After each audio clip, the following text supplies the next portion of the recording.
এখানে হচ্ছে যে পুঁই শাকের এই যে একটা ডালা এটা হয়ে এতটুকু হয়েছে পুঁই শাক আর এখানে হচ্ছে আপনার ধনিয়া পাতা আর এই যে হচ্ছে এই যে আলু পাতা বলে আপনারা চিনেন কিনা জানি না, এটা হচ্ছে এতটুকু গাছ বাড়ার পরে মরে গেছে, বারবার মরে আবার হয়, মরে এখন আবার গোড়ার মধ্যে পাতা হয়েছে, ঠিক আছে। এটা হচ্ছে পুঁই শাকের ডালপালা দিয়ে আপনার হচ্ছে এই যে বিচি হয়েছে, এই বিচি পরে আবার নতুন চারা হবে বা এই বিচিগুলো রান্না করে অনেকে খায়, শুটকি রান্না করে বা হচ্ছে বাজির মতো রান্না করে খায়, এগুলো আসলে ভালো। এটা হচ্ছে একটা ফুলের এটা সাদা ফুল গাছের ফুটে, ঠিক আছে।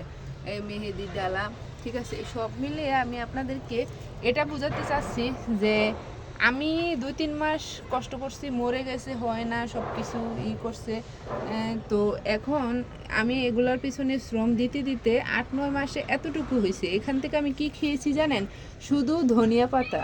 আমার বাসায় যখন ধনিয়া পাতা না থাকে বা হচ্ছে শেষ হয়ে যায়, হঠাৎ কেউ আসে, ধনিয়া পাতা নাই, ফ্লেভারের জন্য হলে আমি এখান থেকে বিলাতি ধনিয়া পাতা নিয়ে দিই। প্রায় হচ্ছে 10-12 দিন আমি এখান থেকে ধনিয়া পাতা নিয়ে রান্না করছি। তো এটাই বোঝাতে চাচ্ছি যে আমরা ফেসবুকে কষ্ট করি, কাজ করি, অধৈর্য হয়ে যায়, আমি নিজেও অধৈর্য হয়ে যাই।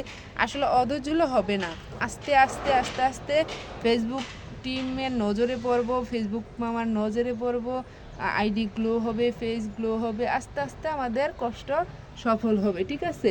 এর সাথে কে একমত? আমার সাথে যদি আপনারা একমত হন এবং আমার এখানে স্পেশালি তরকারি কার কার পছন্দ হয়েছে বা আমার কষ্টের পিছনে শ্রমটা আসলে যথার্থ ছিল কিনা, আমার যুক্তিটা যথার্থ ছিল কিনা, আপনারা জানাবেন প্লিজ। ধন্যবাদ। আশা করি আমার ভিডিওটা পুরো দেখবেন, ঠিক আছে।